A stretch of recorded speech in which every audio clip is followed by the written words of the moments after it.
Talk with Madan Koirala. पछिल्लो क्रममा केही त्यस्ता नयाँ र राम्रा नेपाली चलचित्रहरू बनेका छन् जसले गर्दाखेरि चलचित्रको मार्केट नेपाली फिल्म इन्डस्ट्रीको मार्केट ठुलो बन्दै गइरहेको छ।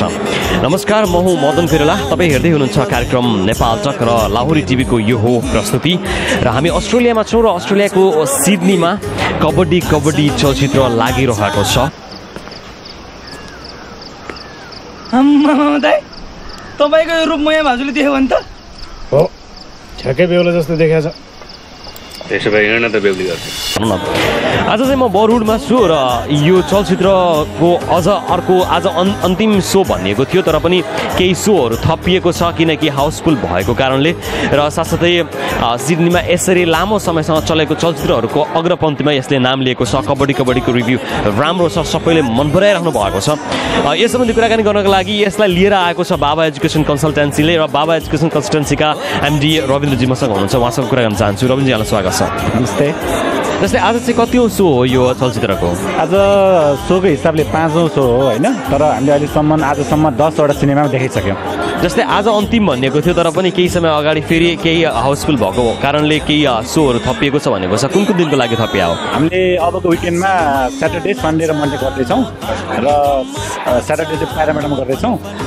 सन्डे र मन्डेको चाहिँ हल फिक्स भएको छैन र चाँडै नै हामीले फेसबुकमा हाल्दैछौँ। अहिलेसम्म कतिजना दर्शकहरूले अन्दाजी हेरिसकेका छन्? अहिलेसम्म 2000 प्लस भइसक्यो। जस्तै अब यो 3वटा सो पछि पनि अझ थपिने सम्भावना छ या के कस्तो छ? अब पब्लिक डिमान्ड बढ्यो भने थपिन्छ। जस्तै फरक तरिकाले अहिले कबड्डीले एउटा नयाँ कीर्तिमान नै कायम गरेको छ अस्ट्रेलियाको हिसाबमा। भनिसकेपछि कि अब हामीले नेपाली चलचित्रहरूको मार्केट ठुलो हुँदै गएको, राम्रो हुँदै गएको भन्न सकिन्छ या विषयवस्तु राम्रो भएर यस्तो भएको हुनसक्छ? नेपाली सिनेमाको अहिले सिनेमा बढिरहेको छ होइन, र यसको विषयवस्तु नै होला। मान्छेले कबड्डी भनेपछि यति फोन आउँछ, यति बिहानदेखि मेसेजहरू आइरहेको छ होइन, हामी टिकटै बेच्न सकिरहेको छैनौँ। टिकट चाहिने भन्दा बढी बिक्री भइरहेको छ। तपाईँको विचारको लागि धन्यवाद। Thank you.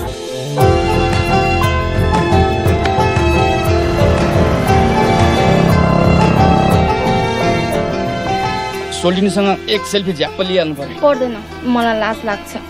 लजाको फोटो त राम्रो आउँछ नि सोल्टिनी, मुख चुच्चो पाएर त अलिकति।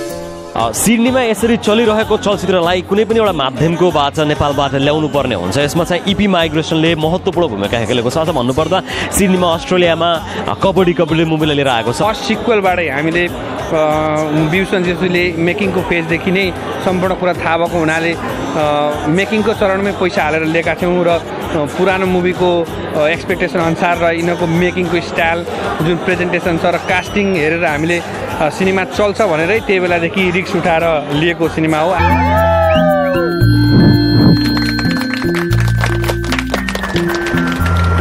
चुनाव त जसरी जित्छौ भनिस्, आफै भोट हालेर जित्ने? 50,000 भोट ल्याएर जित्छु। पुरै जिल्लामा 8,000 भोट होला। 42,000 का हेर्नुभन्दा अगाडि नै सबैलाई यो मुभी चाहिँ कहिले आउँछ भनेर एक्सपेक्टेसन एकदम हाई थियो र हेरिसकेपछि नि सबैले धेरै सेटिस्फ्याक्सन हुनुहुन्छ। उहाँहरूलाई जुन एउटा फ्यामिलीमा बसेर सबैले मिलेर हेर्न सक्ने खालको मुभी छ, सबै सेटिस्फ्याक्सन नै हुनुहुन्छ। कुन चाहिँ लानु पर्दैन दाइ? डेटिङमा हिँड्यो र मिटिङमा हिँडेको।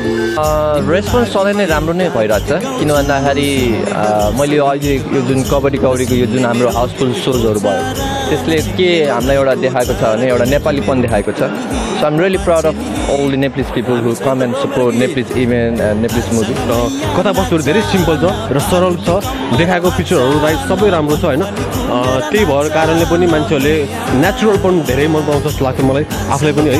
र यो मुभीले त्यही भएर पनि मान्छेले विशेष मन पराउने कारण जस्तो लाग्छ मलाई। ताता कि बुढा भान्जालाई घुस खुवाउँछ भनेपछि तिमी मेरो एन्टी हुन्छौ भनिस्? यो एन्टी बेन्टी कुरा थाहा छैन मा, मलाई पार्टीको सिद्धान्तले सराप छ। एन्टी नै हुन्छौ भनी मैले तिमीलाई मैया चाहिँ कसरी दिनु? यो राजनीतिमा प्रेम चाहिँ घुसाउनै नहुने कुरा हो होइन। पार्टी त उतैको गतिलो जस्तो छ दाइ, अब पार्टीको चिन्नै राम्रो। र मैले सबैजना मान्छे पनि देखिरहेको छु टिकट काउन्टरमा आएर टिकट लिनेको भिडहरू त्यस्तै छ। त्यही कारणले गर्दा सबैले नेपाली मुभीलाई माया गरिदिनु भएको छ। यसमा म ज्यादै नै खुसी छु। तपाईँको विचारको लागि धेरै धेरै धन्यवाद। अर्गनाइजरहरू हुनुहुन्छ र तपाईँ मासु खानुहुन्छ? म त शर्मा भोगी, सबै खान्छु। म त भेजी हो नि। अति उत्तम। साग काउली खानेहरूको छालै चम्किलो। So sweet. राम्रै होला नि।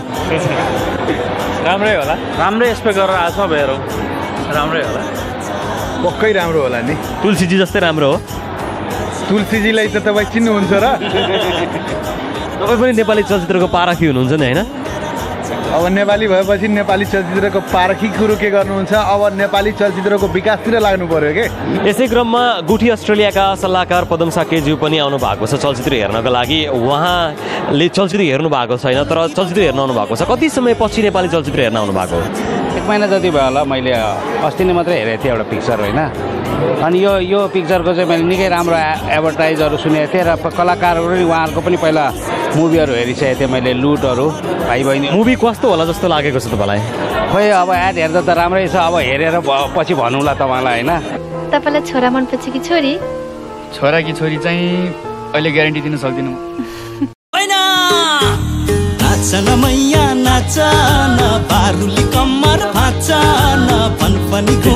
चुनाव भन्दै बस, दुनियाँले बच्चा किन नजन्माएको भनेर टाउको खाइसक्यो। नभएपछि के गरौँ त?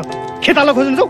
कस्तो छ जस्तो लागिरहेछ मुभी तपाईँलाई? धेरै राम्रो जस्तो। ग्रुपमा आउनुभयो? हजुर। कहाँबाट थाहा पाउनु भयो मुभी लागिरहेछ आज भनेर? अनलाइनबाट। फेसबुकबाट। कबड्डी हेर्नु भएको थियो पहिला? भनेपछि तपाईँलाई एक्सपेक्टेसन चाहिँ लिनुभयो होला नि, यस्तो यतिको चाहिँ हुन्छ यस्तो चाहिँ हुन्छ भन्ने? एक्सपेक्टेसन त्यही हो, पहिला राम्रै थियो एकदमै, योपालि पनि राम्रै हुन्छ लागिरहेछ। अब पहिलाको जस्तो अनुसार होइन, अहिले पनि अब त्यस्तै हुन्छ जस्तो लागिरहेछ। अब एक्सपेक्टेसन हाई छ, अब होस् राम्रै होस् जस्तो लागिरहेछ। अब हेरेपछि थाहा हुन्छ, हेरेको छैन होइन, हेरेको त। मेरो फर्स्ट मुभी हेरेपछि अब एक्सपेक्टेसन हाई नै छ। राम्रै होला, राम्रै हुन्छ। Okay, thank you. सधैँभरि बाङ्गो बाङ्गो मात्रै बोलेर 13 जुनी चल्छ। खै अहिलेसम्म चलिरहेछ त। होइन, मैले कस्तो चाहिँ छोरा जन्माएछु हँ? तिम्रो छोरो हिरो छ। हटाले छोरी दिन्छु भनेर फका जस्तो छ। तैँले त मेरो बिल्ली बाँठै बनाउने भइस। तँलाई त्यत्रो विश्वास गरेर अध्यक्ष बना। मुभीको बारेमा चाहिँ के मन पर्यो सबैभन्दा बढी? राम्रो लाग्यो, सबैजनाको एक्टिङ एकदम राम्रो लाग्यो। नेपाली फिल्म होइन, यतिको स्ट्यान्डर्डमा एकदम राम्रो लाग्यो। अपेक्षा गरे अनुसार पाउनु भयो? हजुर पाएँ। के कुरा मन पर्यो मुभीको? सबै राम्रो छ। डाइलेक्ट कुनै भन्नुमा लागेको छ तपाईँलाई? हैट भन्नु हुँदैन हो डाइलेक्ट त। ओके, म उहाँलाई तपाईँलाई कस्तो लाग्यो? राम्रो छ, धेरै राम्रो। के कुरा मन पर्यो मुभीको? पहिलाको भन्दा धेरै सुधार गरिएको छ फिल्ममा, कहानी राम्रो छ। धेरै गर नगर सोल्टिनी लप पर्ला नि फेरि। एकदम पर्फेक्ट। त्यसै गरी नेपाली चलचित्र क्षेत्रमा काम गर्ने धेरै व्यक्तिहरू हुनुहुन्छ। मसँग अहिले हाम्जाएका प्रोड्युसर सरस्वती लामाजी हुनुहुन्छ। आफै पनि एउटा नेपाली चलचित्रको प्रोड्युसर भइसकेपछि उहाँलाई कबड्डी हेरिसकेपछि कस्तो लाग्यो, उहाँको प्रतिक्रिया मिलिन्छ? तपाईँलाई कस्तो लाग्यो चलचित्र? एकदमै राम्रो मुभी छ। के कुरा चाहिँ मन पर्यो कबड्डीको विशेष गरी? त्यो कथै राम्रो छ, सबै राम्रो छ, लोकेसनदेखि लिएर सबै पार्ट 1 भन्दा पार्ट 2 एकदमै राम्रो छ। नेपाली चलचित्रमा हात हाल्न चाहने या फेरि चलचित्र निर्माण गर्न चाहनेहरूको लागि तपाईँ के भन्न चाहनुहुन्छ? त्यही शुभकामना छ, राम्रो कथा हेरेर बनाउनुहोस्, त्यही भन्न चाहन्छु। सबै राम्रै छ। यो गाउँभरिमा मेरो स्वर्दम भेटी छैन। तँ एकछिन दर्शक भएर त्यहीँ बस, डायलग बाँकी छ मेरो। ल, सबैलाई मन पराउने टाइपको फिल्म रहेछ, सबैले एकचोटि हेरे हुन्छ। हस्, थ्याङ्क यू। एकदम राम्रो लाग्यो, थ्याङ्क यू। तपाईँलाई कस्तो लाग्यो मुभी? साह्रै रमाइलो, एकदम राम्रो। कस्तो लाग्यो तपाईँलाई? Excellent movie.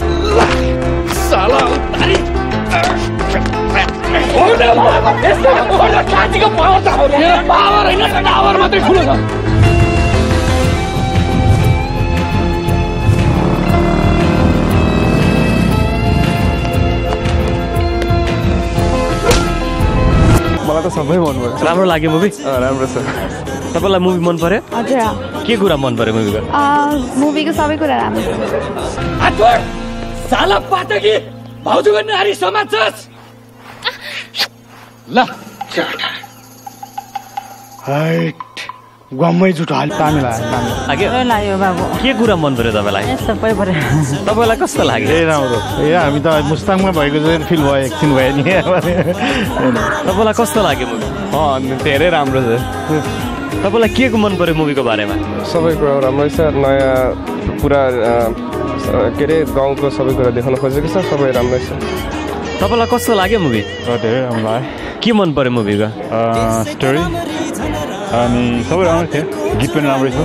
थ्याङ्क यू पक्कै पनि अस्ट्रेलियामा धेरै नै सो देखाइसकेको यस कबड्डी फेरि पनि आज अन्तिम सो भनिए पनि अझै एक्सटेन्ड गर्ने बुझिएको छ किनभने हाउसफुल सो भइरहेको छ दर्शकहरू आउँदै हुनुहुन्छ तपाईँलाई कस्तो लाग्यो मुभी एकदम राम्रो तपाईँलाई कस्तो लाग्यो आजदेखि भाउजू राम्रो छ 100% सबैजनालाई मन परेको छ र यो 2 घण्टाभन्दा बेसीको समयमा सबैले रमाइलो गरेर हेर्नु भएको छ नेपाली चलचित्रहरू यसरी नै निर्माण हुँदै जाने हो भने पक्कै पनि व्यापार छुटो छैन र विदेशभरि नै या र देशमा मात्र नभइकन विदेशभरि पनि यस चलचित्रलाई अगाडि बढाउन सकिन्छ भन्ने नमुना प्रस्तुत गरेको छ कबड्डीले तपाईँलाई आजको कार्यक्रम कस्तो लाग्यो तपाईँको सुझाव सल्लाह अनि प्रतिक्रियाको हामी आशावादी छौँ आजको कार्यक्रममा हामीले बाबा एजुकेसन कन्सल्टेन्सी प्रेजेन्ट कबड्डीको रिभ्यू देखायौँ बरुडको यस सिनेमा घरबाट र पक्कै पनि तपाईँले छुटाउनु भएको छ भने अझै पनि केही सोहरू बाँकी छ पक्कै पनि हेर्नुहोस् नेपाली गीत सङ्गीत नेपाली चलचित्र न नेपाली कलालाई मान सम्मान अनि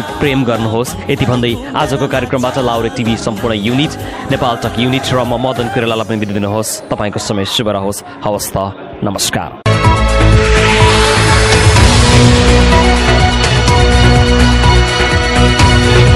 Nepal Talk with Madan Koirala.